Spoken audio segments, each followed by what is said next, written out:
성녀 마리아 파우스티나 수녀의 일기 8번째. 예수 마리아 요셉 바르샤바 1933년 종신서원 전의 수련기. 내가 종신서원을 준비하기 위해 수련을 받으러 간다는 말을 들었을 때 종신서원이라는 말할 수 없이 큰 은혜를 받게 된다는 생각에 내 마음은 기쁨으로 두근거렸다. 나는 거룩한 성체 대전으로 가서 깊은 감사의 기도 속으로 잠겨 들어갔다. 그때 나는 내 영혼 안에서 이런 말씀을 들었다. 내 아이야, 너는 나의 기쁨이요, 내 마음의 위안이다. 내가 감당할 수 있는 만큼의 은총을 내게 준다. 내가 나를 행복하게 해주고 싶을 때마다 세상 사람들에게 나의 크고도 헤아릴 수 없는 자비에 대해 이야기하여라. 종신서원 수련에 대한 말을 듣기 몇 주 전 내가 잠시 경당에 들어갔을 때 예수님께서 말씀하셨다. 지금 이 시간에 장상들은 어떤 수녀들이 종신서원을 하게 될 것인지를 결정하고 있다. 그들 모두가 다 이 은총을 받지는 못할 것인데 그것은 그들 자신의 잘못 때문이다. 작은 은총들을 활용하지 못하는 사람들은 큰 은총들을 받지 못할 것이다. 그러나 내 아이야, 너는 이 은총을 받는다. 내 영혼은 놀라운 기쁨에 사로잡혔다. 왜냐하면 며칠 전에 수녀들 중에 하나가 나에게 이런 말을 했었기 때문이다. 수녀님, 당신은 종신서원 준비 수련을 못하게 될 것입니다. 나는 당신이 종신서원을 하지 못하도록 하겠습니다. 나는 그 수녀에게 아무 말도 안 했지만 큰 고통을 느꼈고 그 고통을 숨기기 위해서 나는 최선을 다했었다. 오 예수님, 주님의 방법은 얼마나 놀라운지요. 저는 이제 사람들이 자기 힘으로는 무엇도 제대로 할 수 없다는 것을 알게 되었습니다.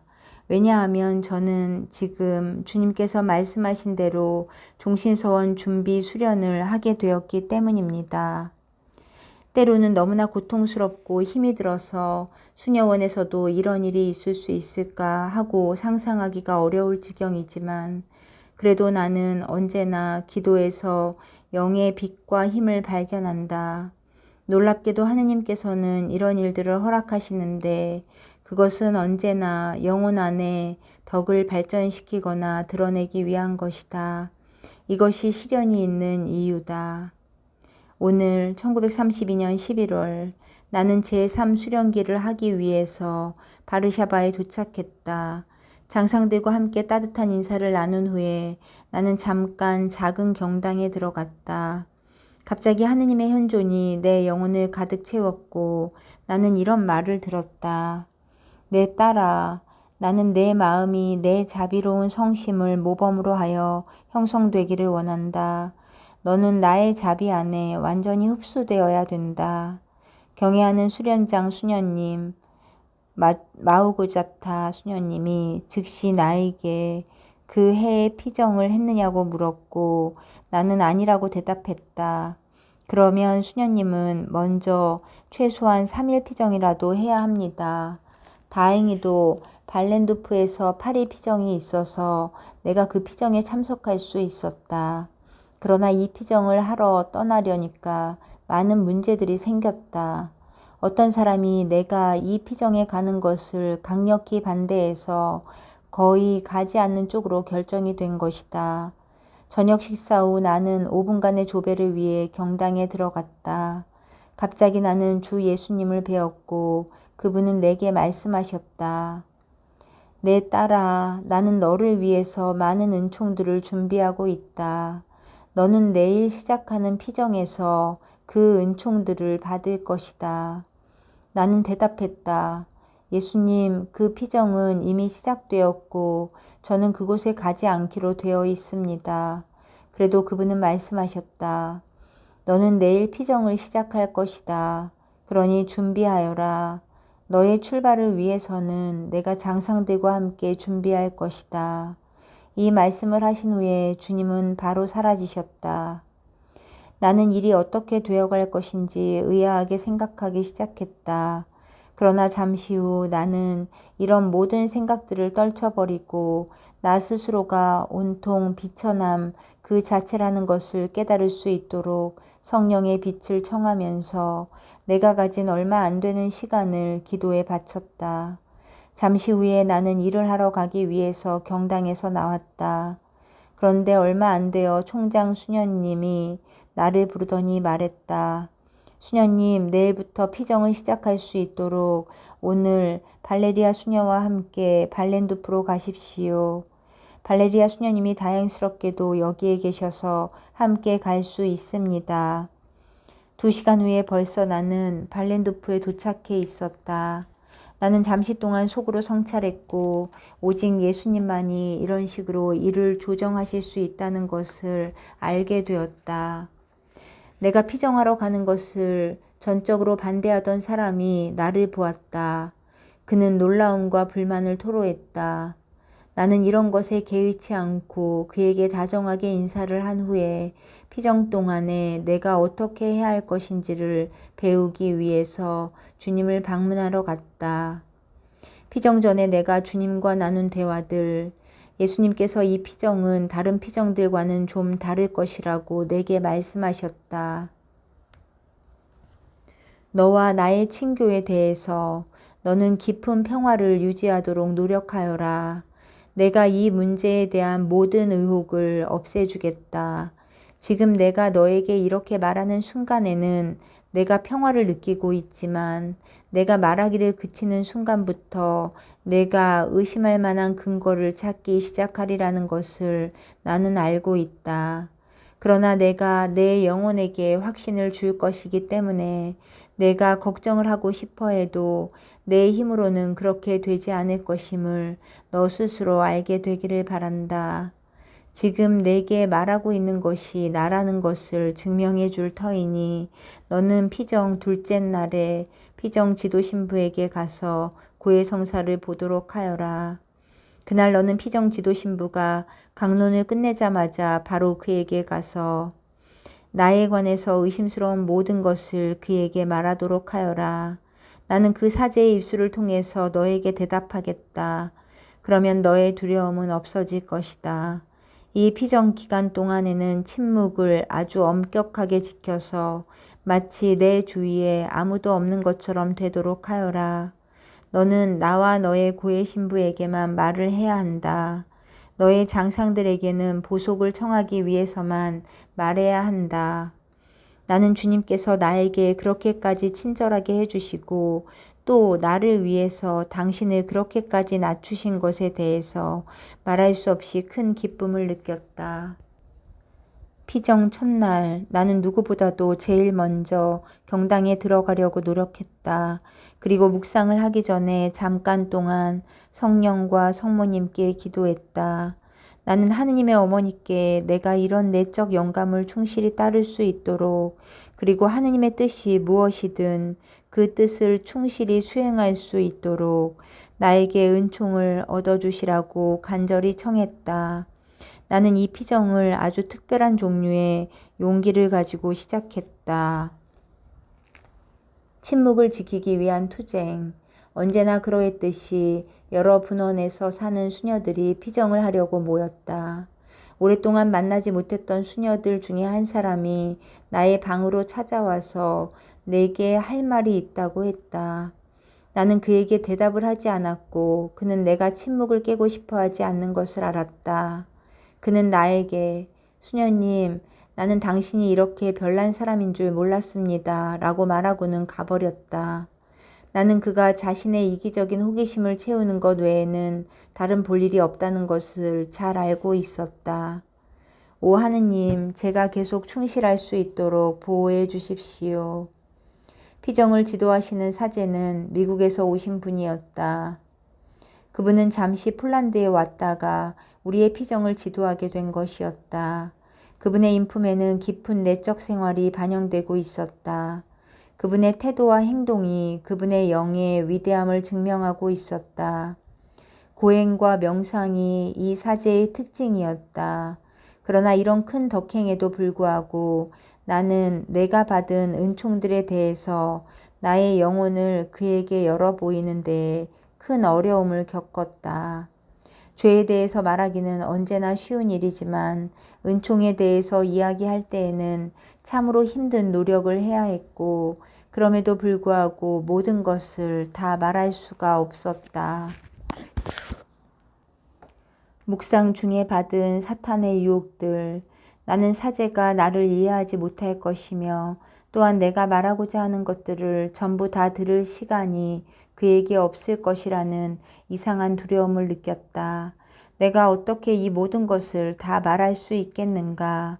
만일 부콥스키 신부님이라면 내가 모든 것을 더 쉽게 이야기할 수 있을 터인데, 내가 처음 보는 이 예수의 후원자에게는 그때 나는 브롭스키 신부님의 충고가 생각났다. 그분은 나로 하여금 피정 중에 하느님께서 내게 주신 빛들에 대해서는 내가 적어도 요약해 적어서 그것을 짧게나마 보고해야 한다고 하셨다. 나의 하느님, 하루 그리고 반나절 동안에는 모든 것이 잘 되어 갔는데 지금은 생사의 갈등이 시작되고 있습니다. 강론이 시작되기 반시간 전이다. 그리고 강론 후에 나는 고해 성사를 보러 가야 한다. 사탄이 나를 설득하기 시작했다. 장상들이 이미 나의 내적 생활은 환상이라고 내게 말해 주었는데 무엇 때문에 내가 다시 고해 신부에게 물어보고 그를 귀찮게 해야 한단 말인가? 원장, 야니나 원장이 주 예수님께서는 너처럼 비천한 영혼들과는 사귀시지 않는다고 내게 말해주지 않았느냐? 이 고해 신부도 너에게 같은 말을 할 것이다. 무엇 때문에 그에게 이 모든 것을 말해야 한다는 말인가? 이런 것들은 죄가 아닌데, 그리고 원장 수녀는 주 예수님과 친교를 나누는 이 모든 것은 백일몽이고 순전히 히스테리일 뿐이라고 너에게 말했다. 그런데 왜 이 고해 신부에게 그것을 이야기하는가? 너는 이런 모든 것이 다 환상이라고 생각하고 버리는 편이 나을 것이다. 그런 것들 때문에 그동안 내가 얼마나 많은 수모를 당했는지, 그리고 앞으로도 얼마나 더 많이 당해야 하는지를 보아라. 모든 수녀들이 내가 히스테리 병자라는 것을 알고 있다. 나는 내 영혼에 있는 힘을 다해서 예수님을 불렀다. 그때 신부님이 들어와서 강론을 시작했다. 그는 무슨 급한 일이 있는 양 아주 짧게 말한 후 고해소로 들어갔다. 아무도 들어가지 않기에 나는 무릎틀에서 벌떡 일어나 금방 고해소로 들어갔다. 깊이 생각할 틈도 없었다. 신부님께는 예수님과 나 사이의 관계에 대해서, 내 안에 생겨난 의혹들에 대해서 말하는 대신에 나는 내가 방금 위에 적은 대로 이런 유혹들에 대해서 말하기 시작했다. 고해 신부는 즉시 내 사정을 이해하고 말했다. 수녀님, 당신은 주 예수님이 당신을 너무 친절하게 대해 주셨기 때문에 주님을 믿지 못합니다. 그러니까 수녀님, 전적으로 안심하십시오. 예수님은 당신의 스승이십니다. 그리고 당신이 예수님과 그렇게 가까이 지내는 것은 절대로 백일몽도 히스테리도 환상도 아닙니다. 당신이 바른 길을 걷고 있다는 것을 아십시오. 제발 이런 은총에 충실하도록 노력하십시오. 당신은 그 은총을 거부해선 안 됩니다. 수녀님, 당신은 이런 내적 은총들에 대해서 장상들에게 말할 필요가 전혀 없습니다. 주 예수님께서 분명히 장상들에게 말하라고 하실 때에만 그렇게 하십시오. 그리고 그런 때에라도 항상 먼저 고해 신부와 의논하십시오.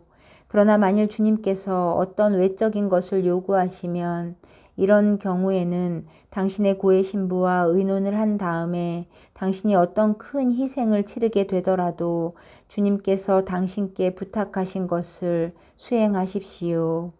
또한 자신의 고해 신부에게는 모든 것을 다 말해야 합니다.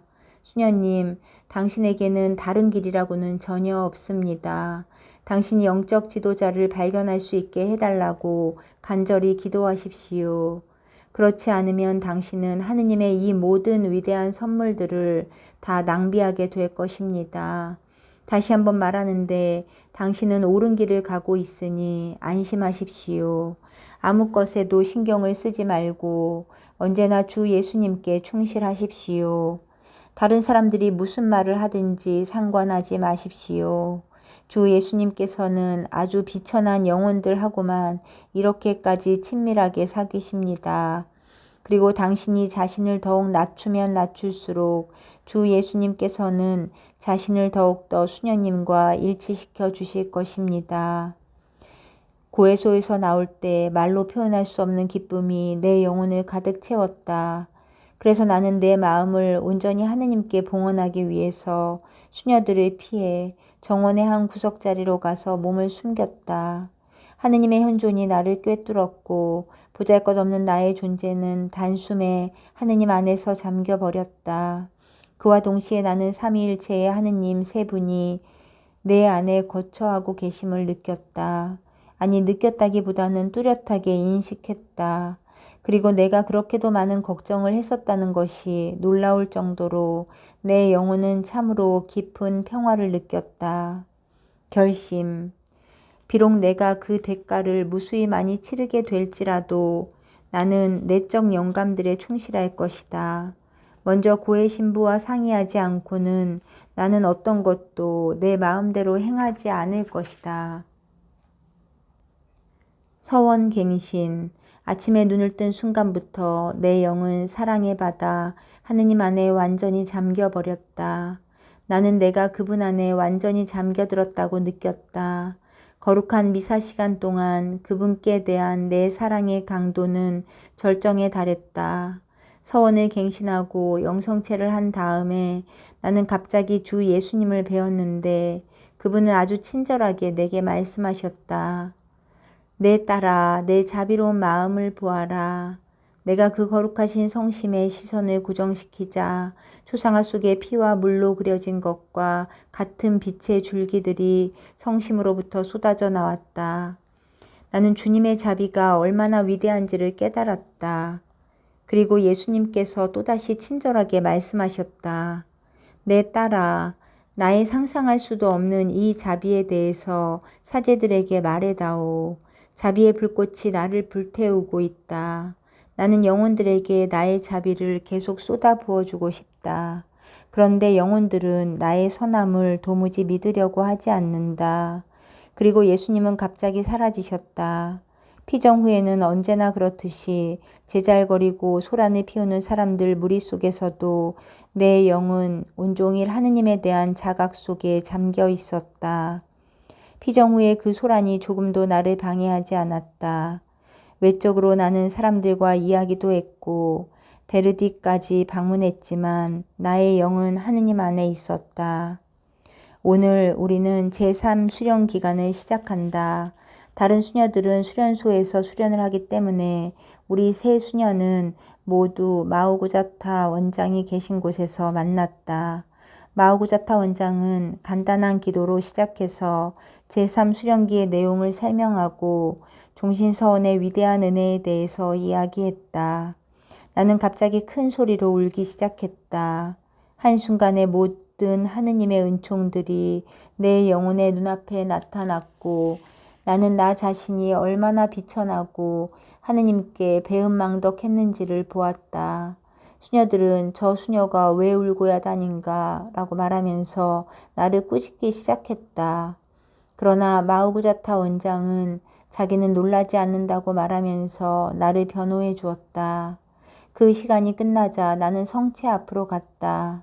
그리고 가장 비천하고 하잘것없는 존재인 나의 불쌍한 영혼을 치유하시고 깨끗이 해달라고 그분께 자비를 간청했다. 그때 그곳에서 나는 이런 말씀을 들었다. 내 딸아, 너의 모든 비천함은 타오르는 불길 속에 던져진 작은 가지처럼 내 사랑의 불길 속에서 다 타버렸다. 이런 식으로 너를 겸손하게 낮춤으로써 너는 내 영혼과 다른 이들의 영혼을 내 자비의 바다로 이끌어간다. 나는 예수님, 저의 가련한 마음을 주님의 거룩하신 뜻대로 빚으소서 하고 대답했다. 제3 수련기 동안 내내 나는 옷방 책임 수녀를 돕는 일을 했다. 이 일은 나에게 덕행을 실천할 기회를 많이 주었다. 때로는 어떤 수녀들에게 옷을 갖다 주러 3번이나 갔지만 한 번도 그들을 만족시켜 줄 수가 없었다. 그러나 또한 언제나 옷방에 있는 옷들 중에서 제일 낡은 것만을 청하는 몇몇 수녀들의 위대한 덕행도 나는 알게 되었다. 나는 그 수녀들의 고행과 겸손한 정신에 탐복했다. 대림 시기 동안에 내 영혼 안에 하느님께 대한 크나큰 갈망이 일어났다. 내 영은 온 힘을 다해서 하느님을 향해 달려갔다. 그 기간 동안 주님은 나에게 당신의 거룩한 속성들을 이해할 수 있는 많은 빛을 내려주었다. 주님께서 나에게 알려주신 그분의 첫째 속성은 그분의 성성, 거룩하심이었다.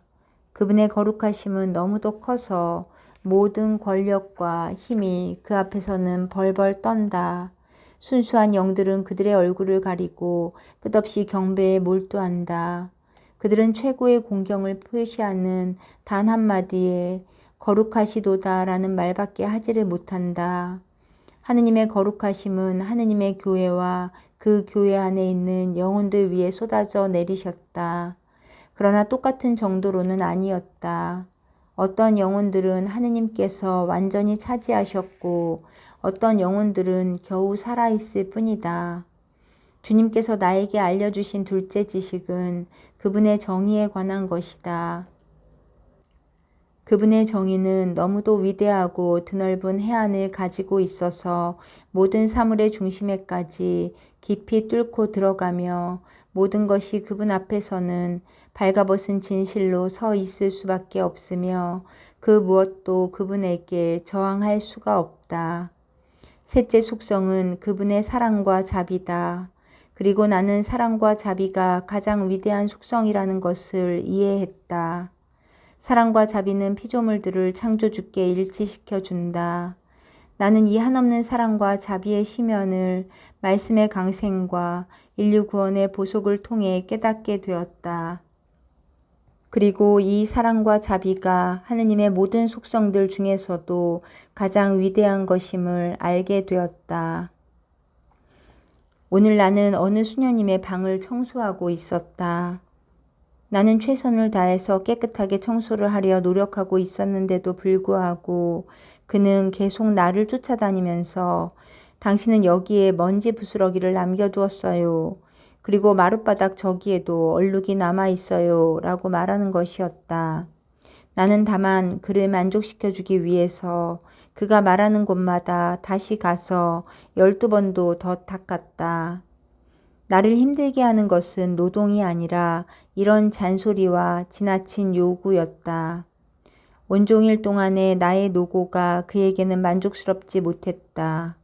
그래서 그는 수련장에게 가서 불평했다. 수련장 수녀님, 일을 제대로 빨리 할 줄 모르는 이 조심성 없는 수녀는 누구입니까? 다음날 나는 변명은 하려고도 하지 않고 또다시 같은 일을 하러 갔다. 그가 다시 나를 몰아세우기 시작했을 때 나는 생각했다. 예수님, 누구나 침묵의 순교자가 될 수 있습니다. 일이 아니라 이런 종류의 노고 때문에 사람이 지칩니다. 어떤 사람들은 남을 괴롭히는 특별한 재주를 가지고 있다는 것을 나는 알게 되었다. 그런 사람들은 자신들의 온 힘을 다해 다른 사람을 시험한다. 그들의 소나귀에 걸려든 불쌍한 영혼은 아무것도 제대로 할 수 없고 그들의 최선의 노력은 심술궂은 비판을 받게 된다. 성탄 전야, 오늘 나는 하느님의 어머니와 긴밀히 일치하여 그분의 내적인 순간들을 체험했다. 저녁에 웨이퍼, 제병처럼 생긴 과자를 나누는 예절을 하기 전에 나는 내가 사랑하는 사람들과 함께 영적으로 웨이퍼를 나누기 위해서 경당으로 들어갔다. 그리고 하느님의 어머니께 내가 사랑하는 사람들에게 은총을 얻어주시라고 간청했다. 나의 영은 완전히 하느님 안에 흠뻑 젖어들어 몰두해 있었다. 자정미사, 파르테르카 또는 목자들의 미사 동안에 나는 성체 안에서 아기 예수님을 보았고 나의 영은 완전히 그분 안에 잠겨 들어갔다. 그분은 작은 아기였음에도 불구하고 그 위엄은 내 영혼을 꿰뚫었다. 하느님 편에서 이렇게까지 당신을 낮추신 신비, 그리고 상상을 초월할 정도로 자기를 비우신 신비, 이 신비가 내 존재의 깊은 곳까지 사무쳐 들어왔다. 성탄절 기간 내내 계속해서 이런 정서가 내 영혼 안에 생생하게 살아남아 있었다. 오, 우리는 절대로 하느님께서 이처럼 자신을 낮추시는 그 위대함을 제대로 이해하지 못할 것이다. 이 신비를 더 생각해 볼수록 여기서 생각이 끊김. 어느 날 아침 영성체 후에 나는 이런 소리를 들었다. 나는 내가 병자에게 갈 때에 내가 함께 가기를 원한다. 함께 가겠다고 대답은 했지만 잠시 생각해 본 후에 나는 어떻게 함께 갈 수 있는지 의아하게 생각하기 시작했다. 둘째 가대의 수녀들은 성체를 모시고 가는 사명에 동참할 수 없다. 언제나 지도 수녀들이 가기 때문이었다. 그래서 나는 예수님께서 방법을 찾아주실 것이라고 혼자 생각했다. 잠시 후에 라파엘라 원장 수녀가 나를 부르더니 말했다. 신부님께서 병자들을 방문하실 때에 수녀님이 주 예수님을 모시고 가십시오. 수련기 동안 나는 내내 촛불을 들고 주님을 따라 병자들을 방문했다. 예수님의 기사로서 나는 언제나 쇠로 된 허리띠를 두르도록 노력했다. 왜냐하면 보통 옷을 입고 임금님을 모시고 다니는 것은 옳지 못한 일이기 때문이었다. 나는 이 고행을 병자들을 위해서 바쳤다. 성시간 동안에 나는 예수님의 순환을 묵상하려고 노력했다. 그런데 내 영혼이 기쁨으로 가득 차더니 갑자기 나는 아기 예수님을 보았다. 그분의 위엄이 하도 엄청나게 나를 꿰뚫었기 때문에 나는 이렇게 말씀드렸다. 예수님, 주님은 이렇게 작으시지만 저는 당신께서 저의 창조주이시며 주님이심을 압니다. 그리고 예수님께서 이렇게 내게 대답하셨다. 그렇다. 나는 너의 창조주이며 주이다. 너에게 겸손과 단순함을 가르쳐 주기 위해서 나는 계속 어린아이로서 너를 동반할 것이다. 나는 우리들의 영원한 결혼식 날에 예수님께 꽃다발처럼 드리기 위해서 나의 모든 고통과 어려움을 모아두고 있었다. 이런 것들이 나의 정배께서는 그분에 대한 내 사랑의 증명이 되어준다고 여기시니 내게는 아무것도 힘든 것이 없었다. 예수님을 위한 나의 침묵. 나는 예수님을 위해 엄격한 침묵을 지키려고 노력했다. 아무리 소란스러울 때라도 예수님께서는 언제나 내 마음 안에서 침묵을 발견하셨다. 물론 이렇게 하기 위해서 나는 종종 큰 대가를 치러야 했다. 그러나 내가 예수님을 내 마음에 온 힘을 다해서 사랑하는데 예수님을 위해서라면 무엇이 지나친 대가가 될 수 있겠는가? 오늘 예수님께서 내게 말씀하셨다. 나는 영혼들을 위해 내 성심 안에서 불타고 있는 사랑에 대해 내가 좀 더 깊이 깨닫기를 바란다.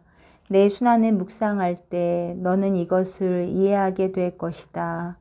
죄인들을 대신해서 내 자비를 소리쳐 불러라. 나는 그들의 구원을 갈망한다. 내가 어떤 죄인을 대신하여 죄를 뉘우치는 마음과 믿음으로 이 기도를 바칠 때 나는 그에게 회개의 은총을 베풀 것이다. 이것이 그 기도다. 오, 저희를 위한 자비의 샘이신 예수 성심에서 흘러나오신 피와 물이시여, 저는 당신께 의탁합니다. 카니발 축제가 끝날 즈음에 어느 날 성시간을 하고 있을 때 나는 주 예수님께서 채찍질을 당하실 때 얼마나 심한 고통을 겪으셨는지를 보았다.